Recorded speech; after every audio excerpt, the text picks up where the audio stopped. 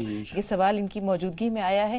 بھرپور رہنمائی مختلف زاویوں سے, اور آج جہیز کی جو بدلتی صورتیں ہیں, جہیز کے جو مضر اثرات ہیں, کس طرح رشتے ٹوٹ رہے ہیں, بکھر رہے ہیں, اور لالچ کی تو کوئی انتہا ہی نہیں ہے. اسے جہیز کا نام دیں یا کسی اور طرح سے پورا کریں. بہت سارے مسئلے ہیں جو آج خاندانی شرازہ بکھرنے کی وجہ بن رہے ہیں. بہت شکریہ کال کرنے کے لیے. مریم کا سوال لے رہے ہیں. جی بتائیے مریم. السلام علیکم آپا. وعلیکم السلام ورحمۃ اللہ وبرکاتہ. ہم مریم کی ممی بول رہے ہیں. جی استقبال ہے آپ کا بہن. سوال بتائیے. ہاں میرا مطلب بہت پرانا مطلب کھانسی ہے. ہاں صرف کف گرتا ہے تھوڑا. مطلب مولانا صاحب سے مطلب کوئی مطلب دوا وغیرہ. بلغم کا رنگ کیا ہوتا ہے, سفید کے پیلا؟ دونوں, مطلب سفید اور پیلا دونوں. ٹھیک ہے, سردی میں زیادہ ہو جاتا ہے. ٹھیک, بہتر تھوڑا سا انتظار ہے. چھوٹی سی گزارش ہے کہ وہ کالرز جو کسی بیماری کے تعلق سے مجاز صاحب سے کوئی وظیفہ یا نسخہ جاننا چاہتے ہیں وہ یہ ضرور بتا دیا کریں کہ مریض کو بہت قیمتی ہے, تھوڑا سا صرف ہو جاتا ہے. گھٹنوں میں درد جو ہے مجاز صاحب, اس کے لیے کیا کریں؟ اس کے لیے انہیں چاہیے کہ کوٹ مٹی, مہندی پتہ اور کلونجی پسوا کے رکھیں صفوف, اور 1 چمچ کھانے کے بعد دونوں ٹائم لیں. رات کو ہلدی والا دودھ پیا کریں سوتے ہوئے, اور 1 چمچ شہد اور 2 چمچ سیب کا سرکہ 1 گلاس گرم پانی میں ملا کے صبح شام پی لیں. 1 مہینے علاج کر لیں, انشاءاللہ گھٹنے چل پڑیں گے. اگر ہو سکے تو 1 چمچ زیتون کا تیل بھی رات کو سوتے ہوئے پی لیا کریں. یا سلام یا اللہ کم سے کم 1000 بار روز پڑھیں, 5 نمازوں کی پابندی کے ساتھ. جی مجیب اشرف صاحب فرمائیے بھائی, سوال کیا ہے؟ میں مجیب اشرف جسولہ وہار ریلی سے بول رہا ہوں. آپ لوگوں سے بہت دن سے لگانا چاہ رہا تھا فون, آج لگا ہے. میری اہلیہ جو ہے وائف, ان کو پولیسیتھیمیا کی بیماری ہے, اپولو میں علاج چل رہا ہے, اور ڈپریشن بھی ہوتا ہے. اب یہ اس کا علاج تو چل رہا ہے, اس کی وجہ سے ایک تو قبض بہت رہتا ہے, اور اس کی وجہ سے اور گھبراہٹ دل پہ بہت رہتی ہے. صبح کو اٹھتی ہیں تو کبھی کبھی تو ٹھیک ہوتی ہیں, لیکن کبھی بہت گھبراہٹ ہوتی ہے. یہ گھبراہٹ کس طرح سے دور ہو, اس کے بارے میں مجھے پوچھنا تھا. غور سے سنیے گا بھائی. جی مجاز صاحب. جی سن لو. شوگر تو نہیں ہے؟ شوگر نہیں, شوگر نہیں ہے. اچھا نازیہ آ جاؤ, سن لو. جی بی پی لو ہوتا ہے. بی پی لو ہوتا ہے. میں بتاتا ہوں. جی آپ انہیں ایک تو آپ تصویر یاد کرا دیں, لا حول ولا قوت الا باللہ 300 بار روز پڑھنا ہے انہیں, 150 بار صبح 150 بار شام. ان ربی علی کل شیء حفیظ, ایک تصویر روز پڑھنی ہے کسی بھی ٹائم.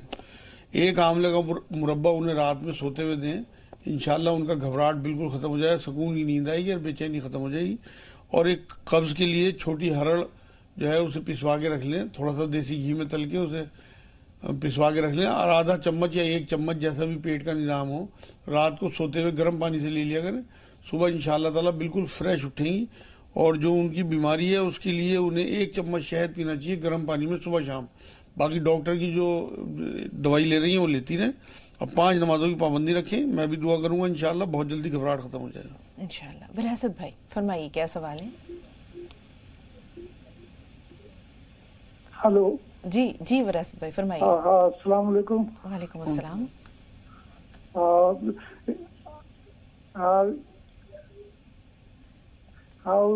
مجاز صاحب سے جو ہے 1-2 بیماریوں کے بارے میں پوچھنا تھا. جی بھائی فرمائیے, پہلی بیماری کیا ہے جس کے بارے میں دریافت کرنا چاہ رہے ہیں؟ ایک تو یہ کہ 4-5 سال سے کولڈ الرجی سے پریشان ہے. وہ کپڑا جو ہے وہ جیسے ہی اتارتے ہیں ہم,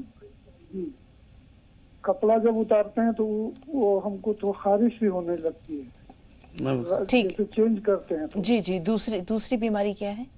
اور دوسرا یہ کہ آرتھرائٹس کا پرماننٹ علاج ہے یا نہیں, ٹھیک, اس سے بھی سنیے گا وراثت بھائی, سنیے گا. جی اس کے لیے تو حضور صلی اللہ علیہ وسلم کی حدیث پاک ہے گٹھیا کے لیے کہ انجیر جو ہے وہ گٹھیا میں فائدہ مند ہوتی ہے. کل میں نے بتایا بھی تھا. تو 5 انجیر آپ نہار منہ شروع کر دیں جسے بھی گٹھیا ہے, اور کوٹ مٹی, مہندی پتہ اور کلونجی پسوا کے رکھ لیں, اور آدھا چمچ کھانے کے بعد تینوں ٹائم لیا کریں. اور جنہیں خارش ہوتی ہے ان کے لیے یہ ہے کہ ایک تو کست شیری پسوا کے رکھیں آدھا چمچ کھانے کے بعد دونوں ٹائم, اور 5 اناب کے دانے رات کو بھگو دیں, صبح کھا لیں. اور نہانے کے بعد ٹاول سے جسم صاف کیا اور ناریل کا تیل مل لیا. یا رحمان یا رحیم یا اللہ 300 بار 40 بار آیت کریمہ لا الہ الا انت سبحانک انی کنت من الظالمین خارش والوں کے لیے. اور درد والوں کے لیے یا سلام یا اللہ کم سے کم 1000 بار پڑھیں. انشاءاللہ تعالیٰ دونوں کے مسئلے حل ہو جائیں گے. جی ضمیر بھائی نے جیسے سوال پوچھا تھا, ایک تو سانس پھولتا ہے, دوسرے انہوں نے بتایا تھا کہ شاید لیور میں پانی بھر گیا ہے. جی اس کے لیے انہیں چاہیے اپنی وائف کو جو لیور میں پانی ہے انار دانہ کھٹا اناردانہ، تھوڑا سا اس کے ساتھ ادرک اور پودینہ، ان تینوں چیزوں کو پیس کے ملا کے اور وہ چٹایا کریں انہیں صبح شام کم سے کم 10 دن تک. اور لسوڑے آتے ہیں انہیں پسوا لیں، دیسی دوائی والوں کے یہاں مل جائیں گے، 20-30 روپے کے لے کے، بیج ٹائپ ہوتے ہیں، انہیں سوکھے لسوڑے لے کے وہ پیسے ہوئے لسوڑے آدھا چمچ کھانے کے بعد دونوں تینوں ٹائم لیں. انشاءاللہ لیور میں کوئی فیٹ ہوگا، کوئی پانی ہوگا، سب ختم ہو جائے گا. سانس کے لیے آدھا چمچ زیتون کا تیل صبح شام پئیں، 3 ٹائم بھی لے سکتی ہیں. اور 2-3 کاش ادرک کی کھا کے اوپر سے شہد چاٹ لیا کریں، بالکل نارمل ہو جائے گا سانس انشاءاللہ تعالیٰ. ٹھنڈا اور کھٹا بند رکھیں. یا رحمان یا رحیم یا اللہ 300 بار 40 بار آیت کریمہ. یہ تو ان کی وائف کے لیے ہے، جو حالات یہ خراب بتا رہے تھے اس کے لیے 300 بار یا ذوالجلال والاکرام اور 300 بار یا ولی یا والی یا نصیر، 40 بار آیت کریمہ. اور 5 نمازوں کی پابندی. دوسرے صلاۃ التوبہ پڑھنا شروع کریں، جس طرح کے حالات بتا رہے کہ ایکسیڈنٹ ہو رہا ہے یا بچوں کی چوٹ لگ رہی، اور کچھ نہ کچھ صدقہ اپنی حیثیت کے حساب سے، چاہے 1 روپیہ روز نکالیں یا 1 مٹھی آٹا ہی روز نکالیں، انشاءاللہ تعالیٰ پریشانی ساری دور ہو جائے گی. کچھ دن اذان دے دیں اپنے گھر میں. بہت شکریہ مجاز صاحب، آپ نے دوسرے سوال کو بھی ساتھ میں شامل کر لیا، وقت کی بچت ہو گئی. اللہ آپ کو جزائے خیر دے. مریم صاحبہ بارہ بنکی سے، فرمائیے مریم صاحبہ. ہیلو، السلام علیکم. وعلیکم السلام. جی بہن. جی بہت خوشی محسوس ہوتی ہے آپ لوگوں سے بات کر کے. اللہ آپ کو ہمیشہ خوش رکھے، ہمیں بھی اچھا جی لگتا ہم ہے. 18 ایئرس کے 19 ایئرس کے BSc فائنل ہے ہمارا اس بار. تو ہمیں یہ کرنا تھا کہ ایگزام میں جب ہم پڑھتے ہیں وہ یاد تو رہتا ہے لیکن ایگزام کے ٹائم بھول جاتے ہیں تھوڑا، تو اس لیے دعا کروانی تھی کہ میرے اور میری سسٹر اور میرے بھائی کے لیے کر دیجیے. میری سسٹر کا MSc ہے، ہمارا BSc فائنل ہے، اس بار اچھے نمبر سے پاس ہو جائے انشاءاللہ. جی ہمارا سیکنڈ ایئر میں بہت اچھے نمبر آئے تھے، اس وجہ سے تھوڑا لگتا ہے نظر لگ گئی، اس لیے دعا کر دیجیے گا تھوڑا سے. آپ کے لیے بھی دعا کریں گے اور ان تمام طلباء و طالبات کے لیے جن کے امتحانات درپیش ہیں. مجاز صاحب خصوصی دعا کوئی وظیفہ یادداشت کے لیے. اور جو یہ خوف کی کیفیت ہوتی ہے، بہت سے بچے یہ کہتے ہیں کہ ہم گھبرا جاتے ہیں، یہ ضرور جانیں گے کہ گھبراہٹ کیوں ہوتی ہے اور اس کے نقصانات کیا ہیں. جی اصل میں تو تمام بچے نوٹ کر لیں جن کے ایگزام ہونے والے ہیں کہ ایک تو جس دن پیپر ہو 2 نفل پڑھ کے جایا کریں گھر سے اللہ سے دعا کر کے، اور راستے میں یا حسیب پڑھتے ہوئے جائیں. یا حسیب اللہ رب العزت کا نام ہے، تو آپ کی میرٹ بن جائے گی انشاءاللہ، بہت اچھے نمبر آئیں گے. دوسرے پیپر شروع جب کریں تو بسم اللہ پڑھ کے شروع کریں.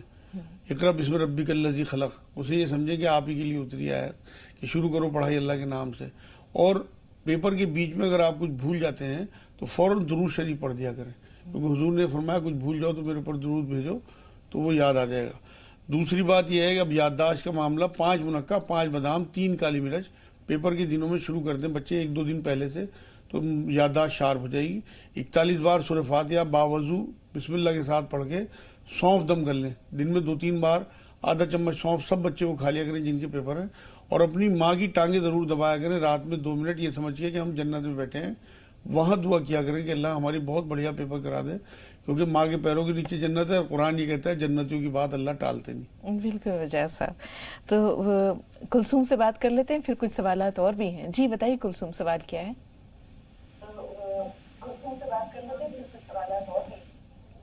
کلثوم صاحبہ ٹی وی کی آواز میوٹ کر دیجیے. السلام علیکم باجی. وعلیکم السلام. السلام علیکم. وعلیکم السلام بہن. میں نماز کے بارے میں پوچھ رہی باجی. ہاں کیا پوچھ رہی ہیں بتائیے. جیسے نماز پڑھتے ہیں، حاجت نماز، پنا نماز، ہاں، اور صراط النماز کس کس ٹائم میں پڑھی جائے گی؟ بہتر. جی مجاز صاحب، یہ تمام نمازیں کب کب ادا کی جائیں؟ تو ان کا کوئی ٹائم فکس نہیں ہے، فرض نمازوں کے ٹائم فکس ہیں، باقی نفل نمازیں تو آپ کبھی بھی جوڑ سکتی ہیں ان وقتوں کو چھوڑ کے جن میں حضور نے منع فرمایا ہے. جیسے عصر کے بعد منع فرمایا، فجر کی فرض نمازوں کے بعد منع فرمایا، تو اس میں تو آپ کو رکنا ہے. باقی تو اور تمام ٹائم اللہ رب العزت کے ہیں. زوال کے ٹائم منع فرمایا، دوپہر کے ٹائم لگ بھگ 12 بجے کے قریب.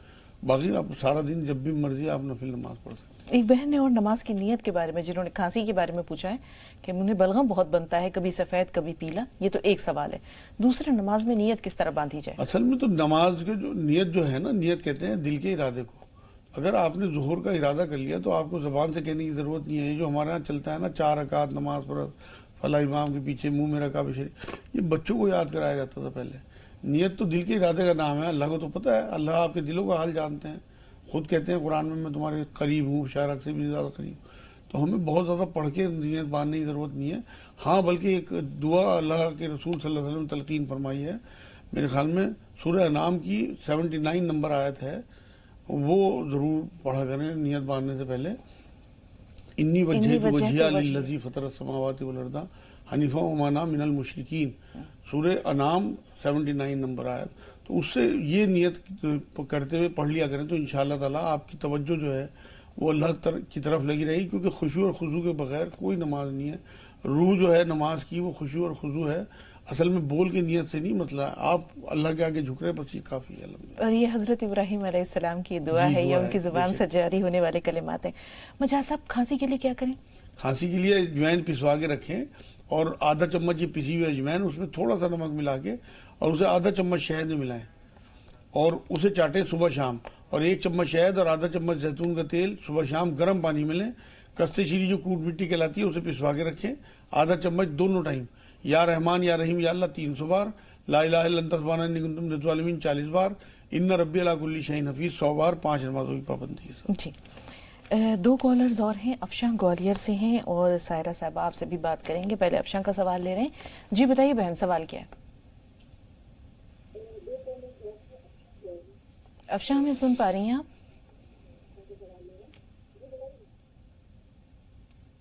افشاں اگر ہماری آواز پہنچ رہی ہے تو سوال بتائیے. ہیلو، السلام علیکم بھائی. وعلیکم السلام. جی بہن. جی میرا یہ سوال ہے، آپ تھوڑا دھیان سے سنیے گا. ہاں سنائیے بہن، ٹی وی کی آواز بند کر دیجئے اور سوال سنائیے. جی جی جی جی میرا یہ سوال ہے کہ میرے 2-3 سال پہلے پیٹ میں چھالے ہوئے تھے. پھر 2-3 سال پہلے میرے پیٹ میں چھالے ہوئے تھے، جس کا میں نے علاج کیا تھا 6 مہینے. اور 6 مہینے علاج کرنے کے بعد مطلب میرے منہ میں ایسا کٹا کٹا سا رہتا، جلن ہوتی ہے. ہاں جی سنائے جائیے اپنی بات پوری کیجیے. جی تو میرے منہ میں ایسے کٹا کٹا جلن سا رہتا ہے، وہ مجھے اس میں آرام نہیں ہوتا. پیٹ کے چھالوں میں تو اس ٹائم آرام ہو گیا تھا، اب پتہ نہیں ہے یا نہیں ہے. پیٹ کے اندر چھالے ہیں باہر؟ یہ جو اوپر پیٹ کے اندر چھالے ہوئے تھے تبھی منہ میں کچھ کٹا. یہ چھالے کہاں ہوئے تھے؟ پیٹ کے اندر؟ پیٹ میں چھالے ہوئے تھے 2-3 سال پہلے. پیٹ میں؟ میرے دیوان میں ایسا کٹا کٹا سا رہتا ہے.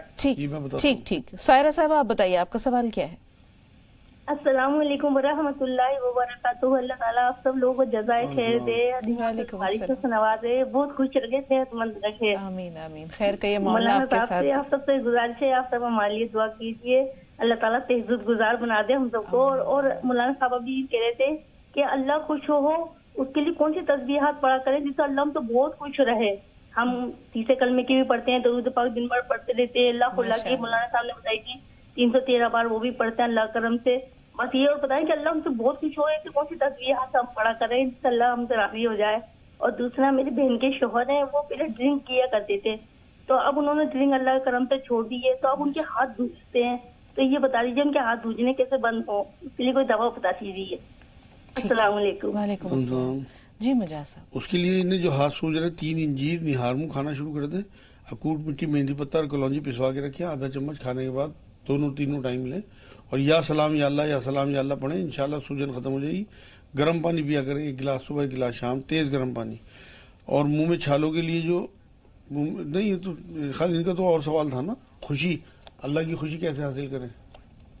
جی ایک تو یہ درود شریف کا ورد رکھیں، کیونکہ یہ ایسی سنت ہے جو اللہ، اس کے فرشتے اور بندوں سب کی سنت ہے. تو اللہ کی رضا اگر حاصل کرنی ہے تو حضور اکرم صلی اللہ علیہ وسلم پہ درود کا ورد بنا لیں اپنا، اور ایک اپنے ماں باپ کی خوشی کا دھیان رکھیں، کیونکہ حضور نے یہ بات بھی فرمائی ہے کہ باپ کی خوشی میں اللہ کی خوشی اور باپ کی ناراضگی میں اللہ کی ناراضگی ہے. تو اپنے ماں باپ کو راضی رکھیں گی انشاءاللہ تو اللہ راضی رہے گا، اور حضور اکرم صلی اللہ علیہ وسلم پہ درود بھیجتی رہیں گی تو اور میرے خیال میں تو کسی چیز کی ضرورت نہیں رہے گی، اللہ ویسے ہی خوش ہو جائیں گے. جی پیٹ میں چھالے تھے اور اب منہ کی جو کیفیت ہے وہ آپ نے سنی مجاز. جی اس کے لیے انہیں چاہیے کہ 2 چمچ اسبغول کی بھوسی 1 کٹوری تازی دہی میں کھانے سے 15 منٹ پہلے کھا لیا کریں 10-15 دن کے لیے. اور منہ میں چھالے جو ہیں ان میں سہاگا توے پہ ڈال کے اسے کھلا لیں، اور جب وہ کھل جائے تو اسے اتار کے پیس کے کسی شیشی میں رکھ لیں. پسا ہوا سہاگا گلیسرین کے ساتھ ملا کے وہ منہ میں لگائیں. 3 یا 4 دن میں جو منہ کٹا کٹا سا رہتا ہے وہ ختم ہو جائے گا. ان ربی علی کل شیء حفیظ 1 تسبیح، اور یا سلام یا مومن یا اللہ 300 بار، یا رحمان یا رحیم یا کریم 300 بار، اور لا الہ الا انت سبحانک انی کنت من الظالمین 40 بار. جی مناف شیخ صاحب فرمائیے، وقت بہت کم ہے، شاید ہمارے پاس 2 منٹ سے بھی کم ہے وقت، تو جلدی سے سوال بتائیے تاکہ رہنمائی آپ تک پہنچا سکیں. السلام علیکم. وعلیکم السلام. جی مناف بھائی. شگفتہ بھائی السلام علیکم. وعلیکم السلام. جی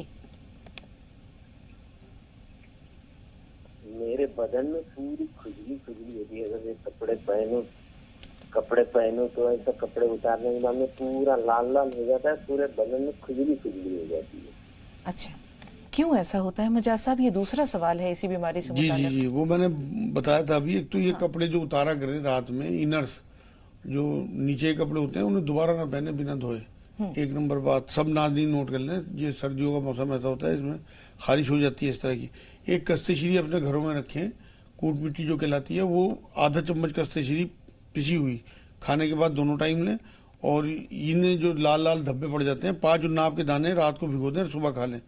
اور کافور اور ناریل کا تیل ملا کریں رات کو سوتے ہوئے، اور صبح کو نہانے کے بعد ناریل کا تیل سادہ ملیں.